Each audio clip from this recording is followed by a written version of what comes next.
आज हम इकाई 4 पादप कार्की के बारे में पढ़ेंगे। पादपों में परिवहन कैसे होता है, जिसको इंग्लिश में बोला जाता है ट्रांसपोर्ट इन प्लांट। क्या बोला जाता है? ट्रांसपोर्ट इन प्लांट मतलब क्या होगा? परिवहन, स्थानांतरण भी बोल सकते हैं कि पौधों में कैसे स्थानांतरित होता है। तो इसके अंतर्गत बहुत सारी चीज़ें पढ़ सकते हैं हम लोग।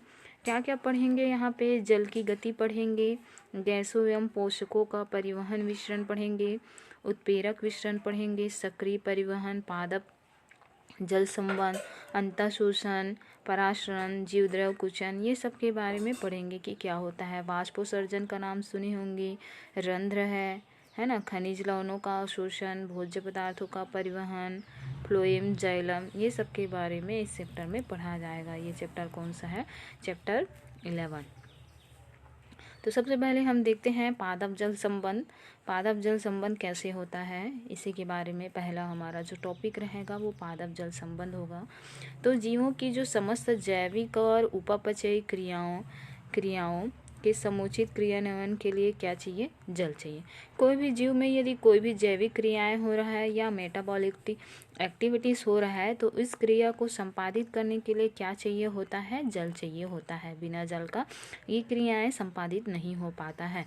जैविक क्रियाशीलता और जो मेटाबॉलिक एक्टिविटीज़ का जो अध्ययन है वो क्या कहलाएगा? कार्यकी। क्यों कहलाएगा? क्योंकि ये जो क्रियाएं हो रहा है वो किस में हो रहा है? पौधे के आंतरिक भाग में, जिसको हम फिजियोलॉजी कहते हैं। क्या बोलेंगे? पौधे के जो आंतरिक भाग का अध्ययन कहलाता है वो क्या कहलाएगा? फिजियोलॉजी कहलाएगा, है ना। या हम लोग जिसको एनाटॉमी कहते हैं, एनाटॉमी के अंतर्गत फिजियोलॉजी आता है, जिसमें हम जैविक क्रियाएं और पौधे में जो उपापचयी क्रियाएं होते हैं उसका अध्ययन किया जाता है, वही क्या कहलाता है? कार्यकी या फिजियोलॉजी कहलाता है।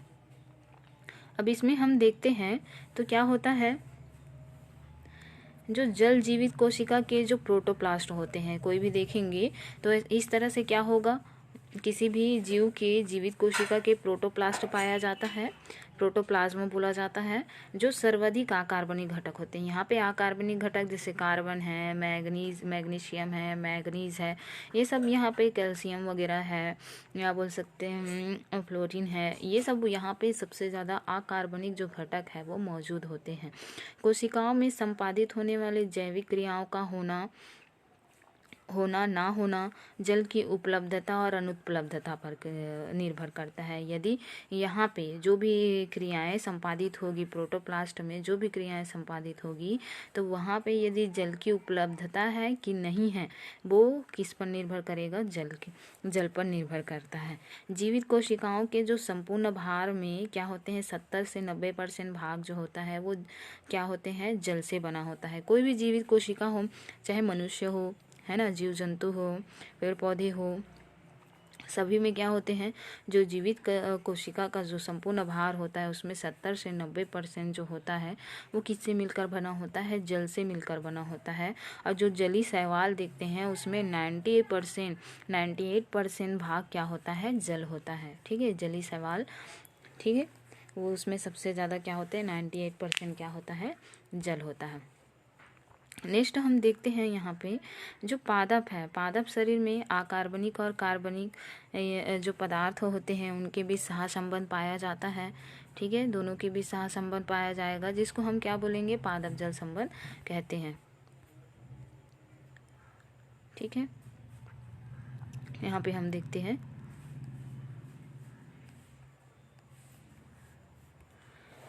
तो यहाँ पे पादप शरीर में अकार्बनिक और जो कार्बनिक और अकार्बनिक पदार्थों का जो अधिगमन होता है जल की सहायता से ही संभव है। दोनों पर अधिगमन मतलब क्या होता है? एक स्थान से दूसरे स्थान में जाना, तो वो क्या कहलाएगा? किसके माध्यम से होगा? जल की सहायता से होता है। कोशिका में जो विसरण होता है, पराशरण होता है, अंतःचूषण होता है, रसाकुचन होता है, रसाकुचन, ये सब क्रियाएं होते हैं जो क्या होता है? फिजियोलॉजिकल प्रॉपर्टीज़ के नियमन करता है, रेगुलेट करता है, और जो जल जीवों के अंदर भोज्य पदार्थों का संवहन कर देता है। जो जल जो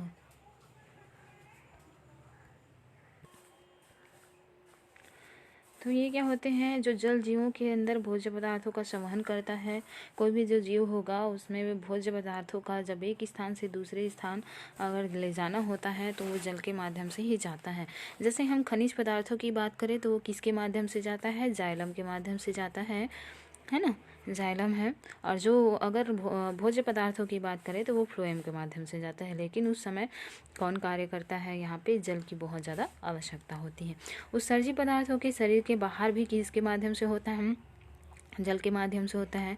जो द्रव्य के संगठन है, उसकी उपस्थिति है, कोशिकांगों के ठीक प्रकार से कार्य करने की जो कैपेसिटी है, वो सब क्या हो जाते हैं, जल योजन होते हैं। ठीक है, किसके क्या होंगे, जल योजन होते हैं। इसमें जैसे कि क्या देखते हैं, जल जो इतना ही नहीं, जो जल होता है वो जीव द्रव्य है, अन्य पदार्थों की जो आणविक संरचना है उसको भी क्या करता है, स्थिर रखता है। जल मुख्य जड़ों है, जड़ों द्वारा मृदा से अवशोषित किया जाता है। मृदा से अवशोषित करते हैं किसके माध्यम से, जाइलम के माध्यम से।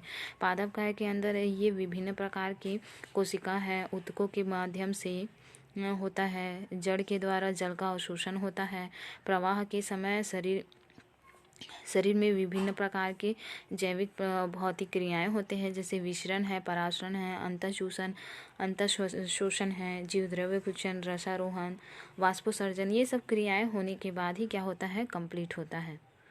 ठीक, और देख सकते हैं कि इसी प्रकार से इसमें क्या पाया जाता है, पादप के बीच संबंध पाया जाता है। इसे सह संबंध होता है जिससे हम क्या बोलते हैं, पादप जल संबंध कहते हैं। क्योंकि जल के बिना ही पादप में किसी भी प्रकार के किसी भी पदार्थ है या कार्बनिक पदार्थों का आवागमन नहीं हो सकता है।